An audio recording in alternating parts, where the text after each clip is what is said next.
여러분 안녕하세요. 오늘 다룰 이 해설 자료 진짜 대박입니다. 역사상 가장 드라마틱한 언더독 스토리, 바로 80년에 걸친 다윗과 골리앗의 싸움을 파헤쳐 보려고 하거든요. 단순히 한 나라가 독립했다는 수준의 이야기가 아니에요. 아주 작고 약했던 나라가 어떻게 세계사의 판도를 완전히 뒤집어 놓았는지, 그 놀라운 여정을 지금부터 함께 따라가 보시죠. 자, 본격적으로 들어가기에 앞서 이 질문 하나만 던져볼게요.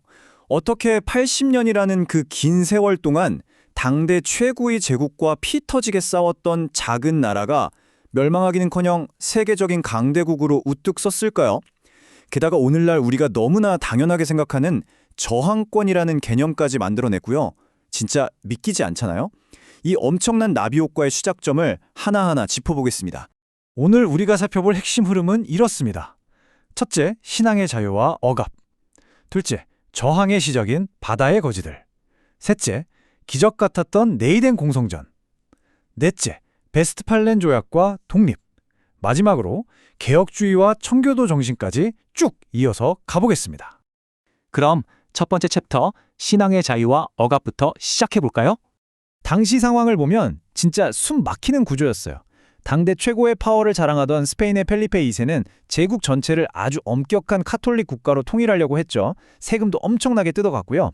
반면에 네덜란드는 어땠느냐? 상업이 발달해서 엄청 자유분방하고 각 지역의 자치권을 목숨처럼 여기는 사람들이었어요. 게다가 칼빈주의 신앙이 막 들불처럼 번지고 있었거든요. 스페인의 그 숨막히는 종교 재판과 경제적 착취가 이 자유로운 네덜란드 사람들과 부딪히면 어떻게 될까요? 결국 터질 수밖에 없는 그야말로 시한폭탄 같은 상황이었던 거죠. 1만 2천 명. 여러분, 이 숫자가 뭘 의미하는지 아시나요? 스페인에서 파견된 알바 공작이 이른바 피해 재판소라는 걸 열어서 심판했던 개신교도들의 수입니다. 말 그대로 공포 정치였죠. 여기서 수천 명이 끔찍하게 화형을 당하고 처형됐어요. 네덜란드 사람들은 더 이상 물러설 곳이 없는 완전한 벼랑 끝으로 내몰린 겁니다. 두 번째 챕터, 저항의 시작. 바로 바다의 거지들입니다. 여기서 제가 진짜 흥미롭게 본 포인트가 하나 있는데요. 바로 이 사람들의 멘탈과 정체성이에요. 네덜란드어로는 흐전, 우리말로는 바다의 거지들이라고 불렀어요. 스페인 지상군이 워낙 막강하니까 밀리고 밀리다가 바다로 나가서 거칠게 게릴라전을 펼친 건데, 사실 적들이 조롱하려고 이 거지 같은 놈들 하고 부른 거거든요. 그런데 이 언더독들은 그래, 우리 거지다, 조국과 신앙을 지키는 자랑스러운 거지다 하면서 그 모욕적인 단어를 오히려 영광스러운 훈장처럼 달고 다녔다는 거예요. 마인드가 진짜 엄청나죠? 이 80년의 거대한 타임라인을 쓱 한번 훑어볼게요. 1568년에 전쟁이 터지고 나서 방금 말씀드린 바다의 거지들이 1572년에 불일 항구를 기습적으로 점령해버립니다. 이건 스페인도 전혀 예상 못한 일이었거든요. 여기서부터 완전 벼랑 끝이던 전세가 확 뒤집히기 시작해요. 그리고 1574년 그 전설적인 레이덴 공성전으로 이어지게 됩니다. 세 번째 챕터, 레이덴 공성전과 기적입니다. 이때 상황은 정말 영화보다 더 영화 같습니다. 스페인 군대가 레이덴시를 겹겹이 포위해서 안에 있던 시민들이 진짜 다 굶어 죽기 직전이었어요. 그래서 리더였던 윌리엄 공이 어떻게 하느냐? 자기 손으로 제방을 다 무너뜨려 버립니다. 바닷물을 끌어들여서 적을 수몰시키겠다는 완전 극단적인 도박이었죠. 근데 바람이 안 불어서 물이 안 들어오는 거예요. 정말 절망적인 순간이죠. 그런데 자료에 따르면 시민들이 간절히 기도하던 중에 갑자기 강력한 남서풍이 휘몰아치면서 바닷물이 성벽까지 콸콸 밀려들어왔다고 합니다. 스페인 군대는 혼비백산에서 물러났고 그 물길을 타고 바다의 거지들이 빵과 청어를 싣고 들어온 거죠. 이 문헌에서는 이 극적인 날씨 변화를 단순한 우연이 아니라 신의 섭리로 기록하고 있습니다. 자, 공성전이 끝나고 나서 벌어진 작지만 진짜 놀라운 일화 하나를 짚고 넘어가겠습니다.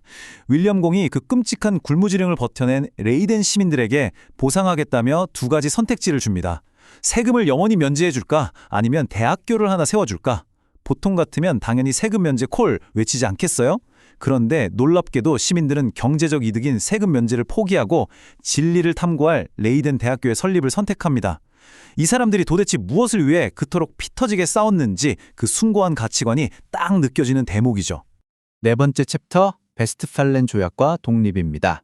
결국 1648년 베스트팔렌 조약으로 네덜란드는 기나긴 80년의 전쟁을 끝내고 공식적인 독립국이 됩니다. 근데 여기서 역사에 엄청난 아이러니가 발생해요. 신앙의 자유를 쟁취한 이 작고 상처투성이었던 나라가 칼빈주의 공화국을 세우고 종교적 자유를 보장하니까 탄압받던 프랑스의 위군호 난민들, 유대인 상인들이 막 몰려드는 거예요. 뛰어난 인재와 자본이 쏟아져 들어오니까 어떻게 됐겠어요? 네덜란드는 순식간에 당대 세계를 주름잡는 해상과 금융의 초강대국으로 떡상하게 됩니다. 진짜 말도 안 되는 반전이죠. 마지막 5번째 챕터, 개혁주의와 청교도 정신입니다. 오늘 해설에서 가장 중요한 핵심을 하나 꼽자면 바로 이겁니다. 저항권의 확립. 이 자료는 네덜란드 독립전쟁을 단순히 나라 하나 세운 정치적 사건으로 보지 않아요. 아무리 권력을 가진 왕이라도 올바른 법을 어기고 시민을 억압한다면 합법적으로 맞서 싸울 수 있다는 걸 역사적으로 증명해낸 사건이라는 거죠. 이 놀라운 사상적 청사진이 그대로 넘어가서 훗날 영국의 청교도 혁명과 미국의 독립전쟁을 일으키는 아주 결정적인 베이스가 됩니다. 우리가 아는 근대 민주주의와 저항의 뼈대가 바로 이때 만들어진 거예요. 이 사람들이 자신들의 신념에 얼마나 진심이었냐면요. 한창 포탄이 날아다니고 전쟁하던 1618년에 무려 도르트 총회라는 거대한 국제 신학회의를 엽니다. 전정통회 말이죠. 여기서 교리의 순수성을 지키겠다며 이른바 툴립이라고 불리는 칼빈주의 5대 교리를 아주 확고하게 박아버려요. 이처럼 육체적으로 살아남는 것 못지않게 정신적 신앙적 뼈대를 세우는 데 집중했기 때문에 네덜란드가 전 유럽 개신교도들의 든든한 피난처가 될 수 있었던 겁니다. 우리가 살펴본 이 자료는 80년에 걸친 이 어마어마한 전쟁 전체를 딱 한 문장으로 요약하고 있습니다. 오직 하나님의 영광.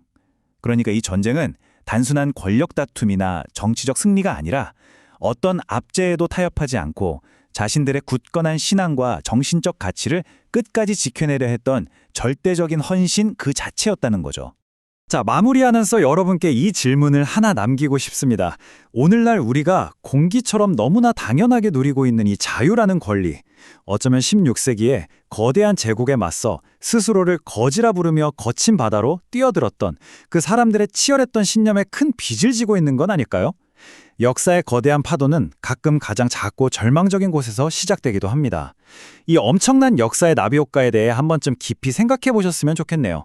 오늘 해설은 여기까지고요. 이 이야기에 더 끌리신다면 침묵왕 윌리엄이나 도르트 총회에 대해 조금 더 파보시는 걸 강력히 추천해 드립니다. 함께 해주셔서 감사합니다.